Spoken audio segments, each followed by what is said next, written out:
raadiyoonii Dirree Shaggar. raadiyoonii Dirree Shaggar. raadiyoonii Dirree Shaggar.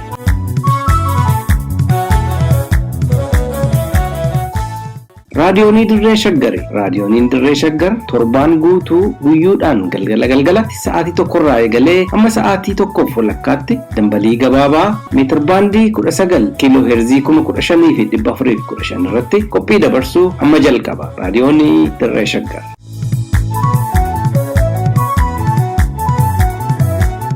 Akka mooltan kabajamtoota dhaggeeffattoota raadiyoonii Dirree Shaggar har'a guyyaan kibxata adoolessa 6 bara 2013 akka lakkoofsa Habashaatti sagantaa keenya idilee isin maal jettu dursuudhaan oduu isin dhageechifna. Jidduutti immoo muuziqaawwan gurra namaatitti tolan kan isin biraan geenyu ta'aatii haga xumuraatti nu waliin tura. Amma kallattumaan gara oduuttan darbaa oduu kan isin dhageessisu ani Gurmeechaa Gammachuuti. Koongireensi Federaalaa Oromoo eessa buutee miseensa isaa obbo Mallasaa Caalaa irratti deebii iftoominaa akka fedhu gaafate. Gaaffiin gaafadhe gaaffii mirgaa waan ta'eef gaabbinatti dhaga'amu homtuu hin jiru jedhe Muhammad Teeksisoo. Manni murtii dhimma Laabroot Kamaal irratti murtoo kennuuf beellama biraa qabate kanneen jedhan hangafoota oduuti amma oduu tokko tokkoon. Koongireensi Federaalawaa Oromoo eessa buutee miseensa isaa obbo Mallasaa Caalaa irratti xiyyeeffachuun lubbuun kan jiran yoo ta'e bakka itti argamanii fi ajjeefamaniirus yoo ta'e reeffa isaanii eessa akka jiru deebiin iftoominaa akka kennamuuf xalayaa kaleessa koomishinii mirga namoomaa Itoophiyaaf barreessan gaafateera. Godina Shawaa Lixaa aanaa Baakkoo Tibbeetti dhalataa aanichaa fi miseensa koree Koongireensii Federaalawaa Oromoo kan ta'an obbo Mallasaa Caalaa Goobanaa gaafa eebla 13 bara 2013 halka walakkaa sa'aatii 6 irratti mana jireenyaa isaanii magaalaa Burraayyuu ganda Gafarsaa Noonnootii namoota biraa waliin qaamota mootummaatiin akka qabaman kaafamuun hubachuusaa xalayicha irratti eerameera. Sana booda namoonni isaan waliin hidhamanii turan hiikamuun maatii isaaniitti yoo makaman obbo Mallasaa Caalaa akka hin hiikamnee fi eessa akka jiran maatiin isaanii beekuu akka dadhaban xalayaan kaafa'uu konni addeessa. Ajjeefamuu obbo Mallasaa odeeffannoowwan miidiyaalee hawaasaa irratti adoolessa 4 bara 2013 tamsaafamanii fi maatirraa hubachuun danda'amullee qaama mootummaa kamiin akka qabaman maaliif akka qabaman yoo lubbuun jiraatan eessa akka jiran lubbuun hin jiran yoo ta'e immoo eessatti akka ajjeefamanii fi reeffi isaanii eessa akka jiru maatii isaaniif dhaaba keenyaa fi uummata Itoophiyaa hundaaf akka ibsamu ni gaafanna jechuun Koongireesii Federaalawaa Oromoo koomishinichaaf xalayaa barreesseera. Qindeessaan muuziqaa afaan Oromoo Daawit Taaddasaa kaleessa mana hidhaa tursiisuun baasuun dhagahame. Qindeessaan muuziqaa afaan Oromoo Daawit Taaddasaa guyyaa kaleessaa magaalaa Finfinneetti artistoota Oromoo ja'a waliin qabanii erga mana hidhaa tursiisanii booda gadi lakkisuun dhagahameera. Daawit artistoota Oromoo ja'a waliin qabamuun guyyaa kaleessaa magaalaa Finfinneetti buufata poolisii sadaffaatti erga hidhamee booda galgaleessa akka gad lakkifame karaa toora feesbuuka isaa beeksiseera. Daawit Taaddasaa ogeessa muuziqaa jabaa yoo ta'u sirboota afaan Oromoo jaalala uummataa dhuunfatan miidhagsuun beekamummaa kan argatedha. Albamni Haacaaluu Hundeessaa Maali Mallisaa gidduu kana uummata biratti dinqisiifannaa olaanaa gonfatee jiru keessaa sirboota 9 ta'an qindeessuu fi miidhagsuu isaatiin raajeffannaa uummataa argateera. Mootummaan Abiy artistoota Oromoo irratti duula eega banee kan bubbule yoo ta'u artistoota lubbuudhaan galaafachuunsaa shakkamaa jiru Haacaaluu Hundeessaa fi Daadhii Galaan dabalatee artistoota Oromoo hedduu mana hidhaatti guuraa jiraachuun miidiyaalee garaagaraatiin gabaafamaa tureera. Baatii Guraandhalaa darbe keessa sagantaa eebba barattoota yuunivarsiitii Jimmaa irratti sagalee waltajjii irratti dhageessiseen kan qabame Muhammad Teeksisoo wanti yeroo sana gaafadhe gaaffii mirgaa waan ta'eef gaabbinatti dhaga'amu homtuu hin jiru jechuun akka dubbate BBC'n gabaaseera. Muhammad waltajjii pirezidaantiin naannoo Oromiyaa Obbo Shimallis Abdiisaa fi aangawoonni olaanoo mootummaa federaalaa argaman irratti Free Jawar Muhammad, Justice for Haacaaluu, Free All Political Prisoners jechuun sagalee guddistuudhaan galma sirna eebbaa gaggeeffamaa jiru keessatti dubbachuun isaa kan yaadatamudha. Erga to'annoo mootummaa jala oolfamee kaasee bakkeewwan garaagaraa 6tti hidhamuu kan dubbatu Muhammad iddoowwan 6 keessaa 2 qofti mana hidhaa idilee ta'uu fi kanneen hafan bakka al-idilee namoonni itti dararaman ta'uu beeksiseera. Awaash Malkaasaa lafa horsiisa lukkuu keessatti illee namoota biroo waliin gara baatii tokkoo hidhamuu ibseera. Haala turtiisaa mana hidhaa Awaash Malkaasaa yoo dubbatus guyyoonni achi ture akka waggaatti dheeraa waan turanii fi hin lakkoofne garuu garuu baatii tokko ol ni ta'an se'a jechuusaa BBC'n gabaaseera. Yeroo garaagaraatti manni murtii mirga wabii fi bilisaan akka gallakkifamu murteessee turus qindoomina aanga'oota mootummaa fi poolisiitiin manneen hidhaa garaagaraa keessatti dararamaa turuun adoolessa 3 bara 2013 gaddeeffamee maatii isaatti dabalamuu gabaasuun keenya kan yaadatamudha. Finfinnee irraa gamoo hin qabnu garuu lafee ilmaan Oromoo jalaa qabnaa jedhe Ustaaz Raayyaa Abbaa Maccaa. Ustaaz Raayyaa Abbaa Maccaa dhimma Finfinnee irraa gamoo hin qabnu garuu lafee Guraaraa Lataa, lafee namoota 19 guyyaa tokkotti harki irraa muramee fi lafee warra jiraatti awwaalamanii jalaa qabna jechuun dubbate. Ustaaz Raayyaan afgaaffii TV FIB waliin eengadda taasiseen akka dubbatetti dhimma Finfinnee irra dibaa as ga'e ifa gochuuf yeroo kamuu dhugaa bahuurraa duubatti akka hin deebine himeera. Kun maaliif biyya gubee? Maani rakkoon? Sababa afaan Oromoo ta'e moo sababa Oromoo ta'e? Maani rakkoon? Innoo kan biraa hoo isaanitti mul'atu kan kobar manuma keessaa natti ka'a bar jalqaba. Suma natti kaa'ama. Sumatuma sana maaliif jetti? Yoon ka'e mammaaksa tokko mammaaqee ilaa raayyaa wayii mammaaqee. Koo maaliif biyya dhukkubee? Maaliin biyya godhee? Anoo waa namaatti hin buune. Lafa ambaarran dhayine. Magaalaa Finfinnee na gaafate tokko gaaf tokko. Magaalaa Finfinnee naannoo Finfinnee keessatti dhaabbachuun isaa wanti kun galatoomaa wanta isiniin jedhuuf tokko kana bara. Finfinnee irraa gamoon qabnu eedinaan lafee Guraaraa Lataa jalaa qabna. Yoomiyyuu numan jedha kana jalaa qabna. Warra 19 guyyaa tokkotti harki jaraa irraa murame lafee jaraa jalaa qabna. Warra jiraan isaanii awwaalame lafee jalaa qabna. Gubbaadhaa gamoon qabnu dhugaadha. Kun himuu yakkaayi rakkoo maalii qaba kana himachuu maal qaba? Ustaaz Raayyaa Abbaa Maccaa haqa ilmaan Oromoo fi dhimma Oromiyaa irratti sodaa fi dhoksaa tokko malee waan dubbatuuf dhiibban adda addaa irra gahaa turus ibseera. Seenaa darbe akka hin tuttuqneef akeekkachiisa isatti kennamaa ture yoo ibsu kaleessi yoo hin jiraanne har'i jiraachuu akka hin dandeenye dhugeesseera. Ilmaan Tuulamaa Finfinnee irraa buqqifaman barbaaduun rakkoo ta'uu akka hin malle kan dubbatu Ustaaz Raayyaan dhimmisaa ana na dhukkuba bakka citee na dhiigaa eega jedhee booda ilmaan keenya boruu walwallaaltee diina akka walitti hin taaneef Tuulama iyyaafachuun badii maalii qaba jedhee gaafata. Kaleessa hin kakaasinii eega kaleessi hin jirre boris hin jiru. Namni kaleessa hin qabne har'a hin jiru bara. Namni har'a hin jirre immoo boreessa dhaqaa jira. Naannoo Finfinnee kana ani Tuulama naa barbaada. Rakkoo maalii qaba Tuulama na jalaa badee kaa?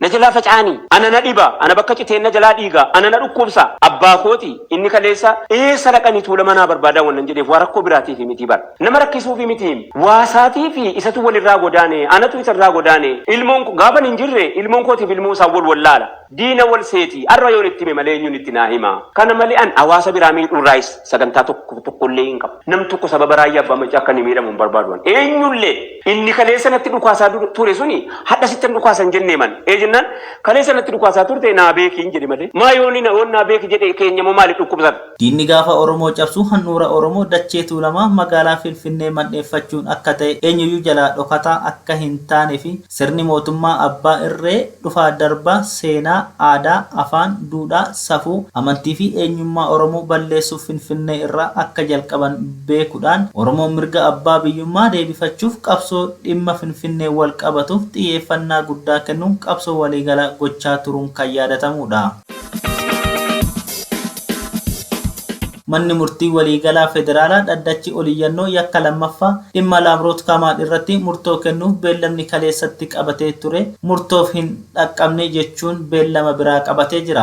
Laamroot Kamaal namoota ajjeechaa artist Haacaaluu Hundeessaa wal qabatee to'annaa jala oolfamanii himanni irratti baname 4 keessaa takka yoo taatu manni murtii olaanaa federaalaa bilisaan akka gadhiifamtu murteessee ture. Oliyyannoo abbaan alangaa murtoo manni murtii olaanaa federaalaa Ramaddii Lidataa Laamroot Kamaal bilisaan akka gallakkifamtu murteessee mormii dhiyeeffateen manni murtichaa dhaddacha darbe irraa garee lamaan wal falmisiisee murtoo kennuu kaleessatti beellama qabaachuun isaa kan yaadatamudha. Ta'ullee manni murtii olaanaa federaalaa dhimma Laamroot irratti murtoon kaleessaaf akka hin dhaqqabne hime dhimmicha irratti murtoo kennuuf adoolessa 22 bara 2013tti beellameera. Karaa foddaa televezyiinii beellama irratti kan hirmaatte Laamroot Kamaal beellamni mana murtii naafaa gabaabbatu jechuun gaafattee jirti. Gaazexeessitoonni Itoophiyaatti hidhaman haalduree tokko malee akka gallakkifaman gaafatame. Dhaabbanni gabaastota daangaa maleeyyii mirga gaazexeessitootaaf falmu Reporters Without Borders gaazexeessitoonni Itoophiyaatti hidhaman haalduree tokko malee akka gallakkifaman waamicha taasise. Mootummaan Itoophiyaa gaazexeessitoota fi ogeeyyii miidiyaa garaagaraa garee shororkeessitoota jedhee yaamu TPLF yookiin shanee waliin hojjettu jechuun mirga odeeffannoo argachuu fi yaada ofii ibsachuu ukkaamsuun sirrii akka hin taane ibseera. Gaanfa Afrikaatti dura ta'an dhaabbata gabaastota daangaa maleeyyii Adinoo Durooger kaayyoon gaazexeessitoota hidhuu mirga odeeffannoo argachuu fi yaada ofii ibsachuu kan daangessu ta'uu isaatiin hidhaa jumlaa gaazexeessitoota irratti taasifamaa jiru dhaabbanni isaanii akka balaaleffatu dubbatan. Gaazexeessitoonni Itoophiyaatti hidhamanii jiranis haalduree tokko malee hatattamaan akka hiikamanii fi waamicha taasisaniiru. Abiy Ahimad bara 2010 gara aangoo wayita dhufetti miidiyaaleen bilisaan akka gabaasaniif kan jajjabeessu ta'uu dubbatullee amma garuu gaazexeessitoota dhimma mootummaa qeeqanii fi dhugaa uummata keessa jiru gabaasan adamsuudhaan yakkuu fi hidhuu irratti akka argamu Reporters Without Borders beeksiseera. Egaa kabajamtoota dhaggeeffattoota keenya oduu namaaf qabanne kanuma sagantaa keenyaaf waliin turtii gaarii.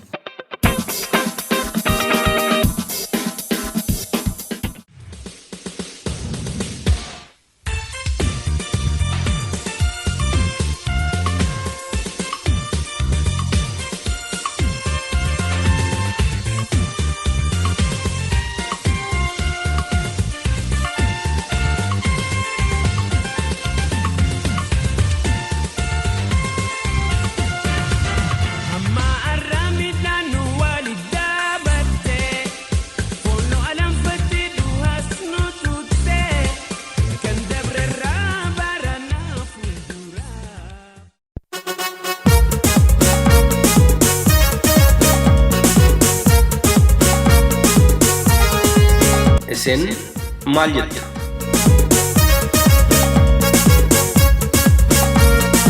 Qophiin yookiin sagantaan isin maal jettu kun dhimmoota garaagaraa uummata keenya yaaddessanii fi quuqan akkasumas kanneen bitaatti galanii fi toomina barbaadan irratti dhaggeeffattoonni waan ofii beekan, waan isaaniif dhugaa ta'e, waan irratti komii qabanii fi waan ifatti baasuu fedhan irratti yaada isaanii kan keessatti calaqqisiisanidha.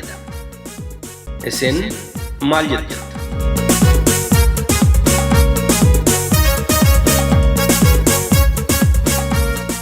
Qophii isin maal jettu?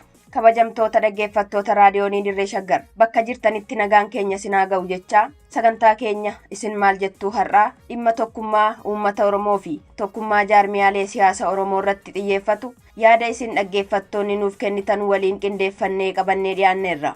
Dhuma sagantaa keenyaa irrattis yaadaa fi fedhii uummata Oromoo giddugaleessa godhachuudhaan dhimma tokkummaa jaarmiyaalee siyaasa Oromoo irratti yaadawwan qondaaltota adda bilisummaa Oromoo fi Koongireensii Federaalawaa Oromoo lamaan irraa qooddanne isiniif dhiyeessina. Hanga xumura sagantaa keenyaatti nu waliin turaa jenna.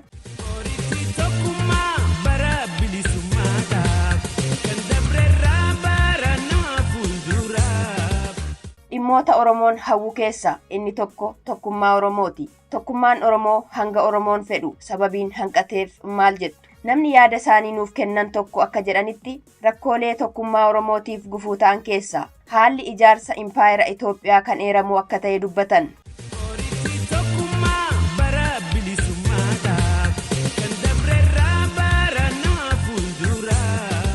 Biyyumti Itoophiyaa jedhamtu kun iyyuu gisuma ijaaramtu akka Oromoo fi sabaaf sablammii tokko ammattee walqixaan jiraachistutti ni ijaaramne. Saba tokko irratti xiyyeeffatamtee waan ijaaramteef biyyi Itoophiyaa kun uummata Oromoo kana baay'ee an ofirraa dhiibdu turte. Sanirraan kan ka'e Oromoon akka tokko ta'ee too hin ijaaramne gufuulee baay'ee isa mudatu wajjin Itoophiyaan kun waan ijaaramteef uummata Oromoo ittiin cabsuudhaaf waan xiyyeeffatanii ijaaraniif saniif uummata Oromoo gargar baasuu.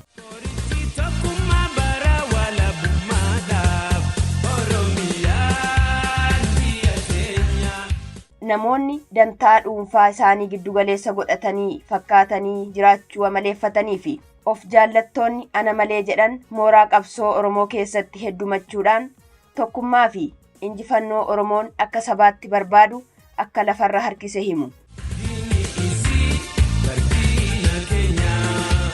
Saba sababiin uummanni Oromoo kun tokko ta'ee ijjannoo waloo qabu waliin argachuu fi waan waliin dhabe barbaadachuu dadhabeef ayyalallattoota tokko jiru Oromoo fakkaatanii Oromoo keessatti kan ijaaraman qabsaa Oromoo fakkaatanii an ittiin qabsoo Oromoo dallaalanii faayidaa dhuunfaa isaaniitiif jecha uummata Oromoo ittiin garaa walanqisan. Sanirraan kan ka'e qabsoon Oromoo gufachaa fi Oromoonis waan barbaadu fi waan jalaa bade argachuu kan dadhabeef inni kun isa bu'uura tokkoffaadha. Uummata Oromoo keessatti darbee akka dhaaboleettis ta'ee akka hooggansaas fakkaatanii warri fakkaattonni of jaalatanii fi waan hunda ofiinawwan karaa kiyya maleen ta'u karaa koo maleen raawwatamu jedhanii qabsoo Oromoo warri gufachiisan baay'een isaanii Oromoo duubatti hambisanii qabsoo Oromoo karaatti gatan.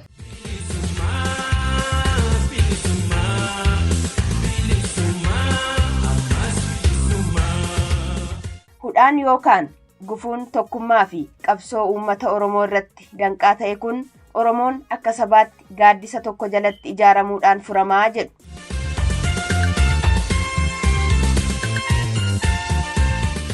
Rakkoo tokkummaa Oromoo furuu danda'u Oromoon akka walootti wal jala yaa'ee tokko ta'ee kaayyoo isaa irratti ijaarame waan barbaadu, waan jalaa bade, waan harkaa qabu tiffatee injifannoo isaa galmaan gaachuu danda'a.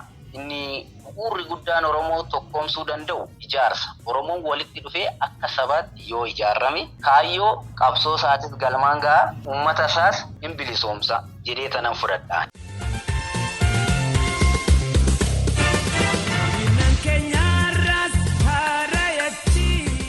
Sabni tokko akka sabaatti humna qabaachuu fi walii galuuf wal ta'uu qaba. Uummanni Oromoo akka sabaatti wal dhaggeeffatee hafuura tokkummaa fi jaalalaa waliif qabaatee waan qabu qabaatee waan dhabe immoo aarsaa barbaachisu waliin kaffalee akka waliin argatuuf qoonni uummataa maal ta'uu akka qabu namni dubbifne biroon akkasiin ibsu.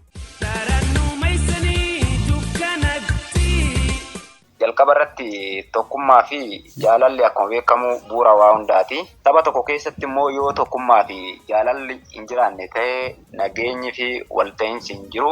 Kanaaf uummanni walta'ee yookiin immoo nageenya isaa eegsifachuuf jalqaba tokkummaa fi jaalalli isa barbaachisa jechuudha. Kanaaf hafuurri tokkummaa fi jaalalaa hundee godhatee saba gidduu akka jiraatu gaheen uummataa immoo akkuma beekamu shoora guddaa qaba. Uummanni yoo jiraate dhaaboleen siyaasa Oromoo illee jiraachuu danda'u. Akkasumallee abbootiin gadaa jiraachuu danda'u. Abbootiin amantaa jiraachuu danda'u. Jaarmiyaaleen hawaasaa kunillee jiraachuu danda'u. Kana keessatti qoonni uummataa immoo shoora guddaa qaba. Kanaaf uummanni dhaabolee siyaasaa kan dhaaba yookaan immoo uummata kanaafan dhaabbadha jedhee jiru walitti fidee akeekaa fi kaayyoo tokko akka qabaatan gochuutillee gahee guddaa qaba. Akkasumallee immoo maqaa uummata kanaatiin dhaabbatanii dhaaboleen tokko uummata kanaaf qabsoomna yookiin immoo nuti dhaabolee uummata kanaa jedhanii warroonni uummata gidduutti sumii tokkummaa fi jaalalaa ta'an akka gidduu isaaniitti dhaabbatan yookiin immoo akka gidduu isaanii hin jiraanne gochuudhaaf illee gahee qabu jechuudha.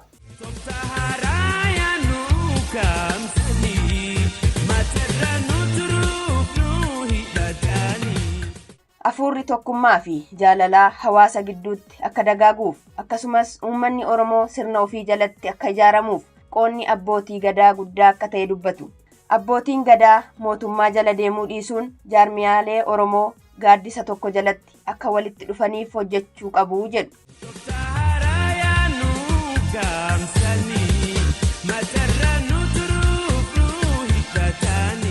Tokkummaa fi jaalalli uummata gidduutti utubamee yookiin immoo akka hin bittinnoofne qoonni abbootii gadaa, abbootii amantaa, jaarmiyaalee hawaasaa kun immoo maal akka fakkaate ilaaluu dandeenya.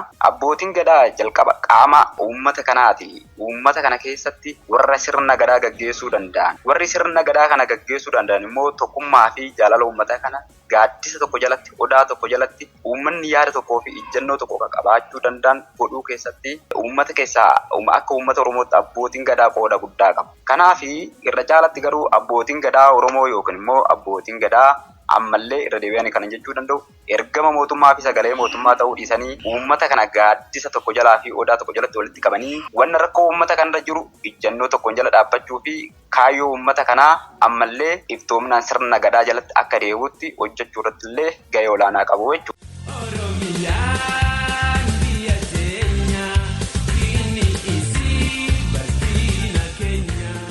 akkasumas abbootiin amantaa dhimma amantaa qofa lallabuu osoo hin taane hafuurri tokkummaa fi jaalalaa uummata gidduutti akka lafa qabatuuf lallabuu qabu jedhu. Jaarmiyaaleen hawaasaas rakkoo hawaasaa furuuf waan ijaaramaniif tokkummaa uummataa irratti hojjechuuf shoora olaanaa akka qaban himu.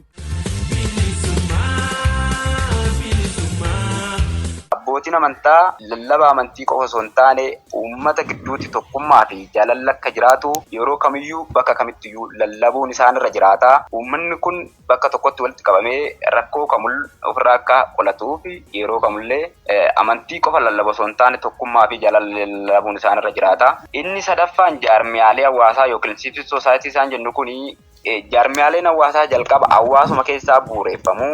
Hawaasa keessaa yeroo bu'uureffaman kan ammoo dhimma uummataa yookiin immoo kaayyoo uummataa qabaachuu qabu.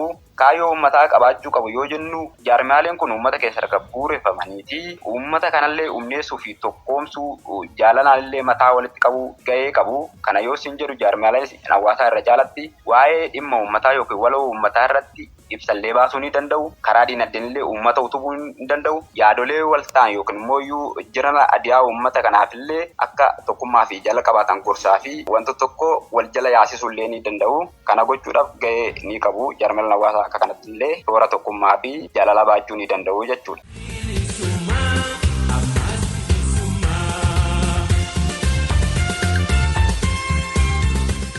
Tokkummaa dhabuu fi addaan fofottoqaa deemuun jaarmiyaalee siyaasaa Oromoo qabsoo uummanni Oromoo jaarraa tokko oliif geggeessaa ture lafarra butuun injifannoo Oromoon barbaadu osoo hin milkaa'in irra ga'eera. Dhimma kanarratti namni raadiyoonii dirree shaggariif yaada kennan ammatti dhaabni Oromoon qabu ABO fi KFO'dha. Wanti uummanni dhaabolee lamaan kanarraa barbaadu tokkummaa isaanii qofa akka ta'e himu.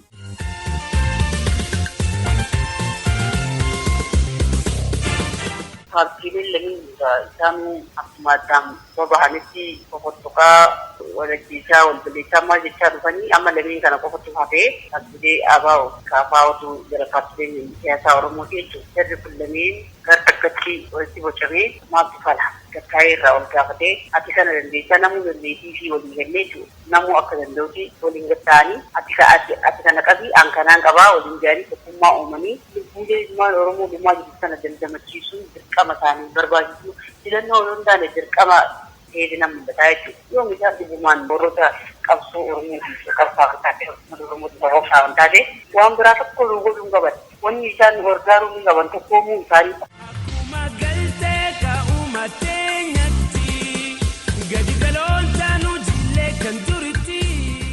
Haala siyaasni biyyattii irra jiru giddu galeessa godhachuudhaan yeroo kamuu caalaa jaarmiyaaleen Oromoo lamaan ABO fi KFO'n tokkummaa'uun mirga saba isaanii kabachiisuu akka qaban uummanni gaafachaa jira. Yeroo murteessaa kanatti jaarmiyaaleen lamaan ABO fi KFO'n dirqama waliin hojjechuu akka qabanii fi rakkoo siyaasaa akka sabaatti Oromoo mudate irratti ejjennoo waloo qabaachuu akka qaban hawaasni Oromoo biyya keessaa fi biyya alaa kallattii garaagaraatti gaafachuu irratti argamu. Dhimma kanaan wal qabatee qondaaltota jaarmiyaalee lamaanii adda bilisummaa Oromoorraa obbo Lammii Gammachuu fi Koongireensii Federaalawaa Oromoorraa immoo obbo Gurmeessaa Ayyaanoo dubbifneerra. Uummanni keenya yeroo adda addaatti wal bira dhaabbachuun tokkummaa isaa mul'iseera. Yeroo kanatti tokkummaa jaarmiyaalee siyaasaa Oromootu barbaachisaadha jedhan obbo Gurmeessaa Ayyaanoo. Akkasumas injifannoowwan aarsaawwan qeerroof qarreetiin argame keessatti dantaa dhuunfaaf jecha mooraa qabsoo Oromoo keessa socho'aa kanneen turanii fi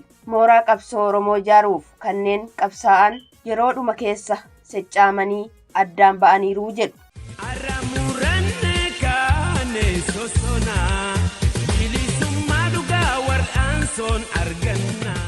Yeroo ammaa kanatti kan baay'ee barbaadamuu fi baay'ee hawwamu tokkummaa siyaasaa Oromooti. Tokkummaan hawaasa Oromoo yeroo dheeraa dura waan mirkanaa'edha. Oromoon kaabaa kibba bahaadhiya walii birmachuu, wal bira dhaabachuu, wal wajjin hojjechuu danda'eera. Ajandaa waliis fudhachuu danda'eera. Haa ta'u garuu istiraateejii baasanii hooggansi Oromoo, dhaabbileen siyaasa Oromoo wal wajjin hojjechuu irratti waggoota baay'eedhaaf gatii gurguddaa nama kaffalchiiseera. Amma yeroo kanatti qabsoo qeerroof qarreen Oromoo qabsoo hadhaa'aa taasisaniin dhaabbileen Oromoo akka ta'utti gargar fo'amuu danda'ameera. Maaliif warra siyaasaan daldalanii fi warra siyaasa Oromoo tooratti deebisuudhaaf mooraa qabsoo Oromoo tasgabbeessuudhaaf yaalan gidduutti garaagarummaan guddaan uumamuu danda'eera.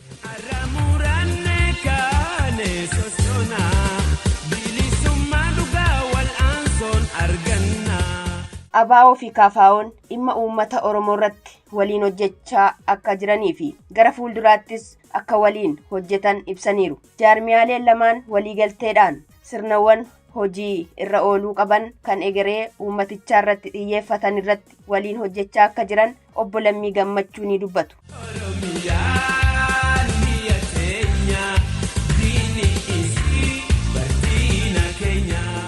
Ifaadha kun ergaa dhaabni Oromoon qabu hammatti eeyyee dhugumadha. ABO'maaf KFO'dha. Kana uummannis jala muree beeka. Firris diinnis inuma beeka. Garuu walitti dhufeenyi isaanii ifaadha. Suma mul'ataadha. Maaliif yeroo adda addaatti wantoota dhimma Oromoo irratti waloodhaan yeroo adda addaatti ibsoota adda addaa akkasumas immoo kan gabba'ee ammatti dubbatamuu hin qabnee fi gara fuulduraatti immoo sirnaan irratti hojjetamaa jiru waan hedduu waliin hojjetaas jiru gara fuulduraattis waliin hojjetu. Kanaan alatti uummanni keenya hamilee isaa sirnaan dhaabbilee isaa bira kana dhaabbatee gara fuulduraatti jabeessuu akka qabudha. Nullee kan jennu jechuudha.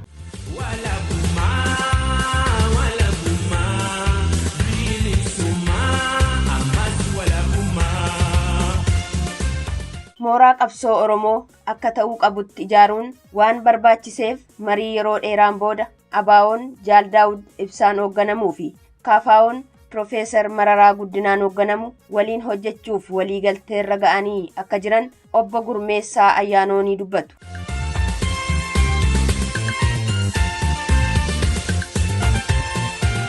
Gara mooraa tokkotti finnee mooraa qabsoo Oromoo tasgabbeessuu waan barbaachiseef marii yeroo dheeraa booda waliigalteerra geenye sanaan adda bilisummaa Oromoo Jaal Daawud Ibsaatiin hoogganamu KFO'n Profeesar Mararaatiin hoogganamu waliigalteerra geenye akkuma waliigalteerra geenye nuwaansii gochuuf kaanetti hooggantoonni ABO's hooggantoonni KFO'n baay'een isaanii manadhaatti nammanii malee kaayyoo fi ergama qabsoo Oromootu dhaabbileen kun akka tokko ta'an dabalatee gaaffii sabni Oromoo kallattii hundaan taasisaa turetu gara tokkotti akka isaan dhufan taasisee durumas garaagarummaan isaanii baay'ee xiqqaa waan ta'eef garaagarummaa xiqqaa qaban sana hir'isnee tokkummaa sana jabeessinee waliin hojjechuu murteessineerra. Gara fuulduraattis fakkeenyummaa gaariin akkasii kun ispeeshaalii KFO'n yeroo rakkoo fi gidiraan kana caala hammaataa ta'e keessatti wafdoo obbo Bulchaa Dammaqsaatiin hoogganamuu fi koongireesiin uummata Oromoo Profeesar Mararaatiin hoogganamu gara tokkotti dhufanii walitti dabalamuudhaan mooraa qabsoo ijaaruun akka danda'amu fakkeenya gaarii ture. Amma dhaabbileen kun walitti dabalamanii mooraa qabsoo Oromoo ijaaruun akka danda'amu ijaaramees immoo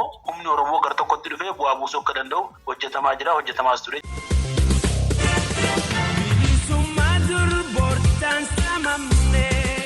Kabajamtootaa fi dhaggeeffattoota raadiyoonii Dirree Shaggar sagantaa keenya isin maal jettu jedhu kan torbanitti yeroo tokko isiniif dhiyaatu kan har'a dhimma tokkummaa Oromoo fi jaarmiyaalee siyaasa Oromoo irratti qopheeffanne isin biraan ga'uun goolamneerra. Qopheessaan Wabii Waaqooti. Qophii kana dhiyeessuun kan sifaana tureen seenaa beekumaati. Torban dhufu sagantaa biraan hanga wal agarruutti turtii gaarii qabaadhaa.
Egaa dhaggeeffattoota keenya oduu dabalatee sagantaa keenya har'aatiin akka bohaartanii fi hubannoo sakkarraa qooddattan ni abdanna. Sagantaa isin maal jettuu torbaan dhufu sa'aatii wal fakkaatu irratti isiniif dhiyeessinu irratti akka dhiyaattaniif asuma isin affeeraa.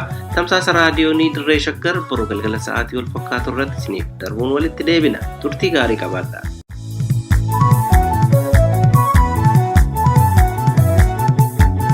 raadiyoonii Dirree Shaggar. raadiyoonii Dirree Shaggar. raadiyoonii Dirree Shaggar.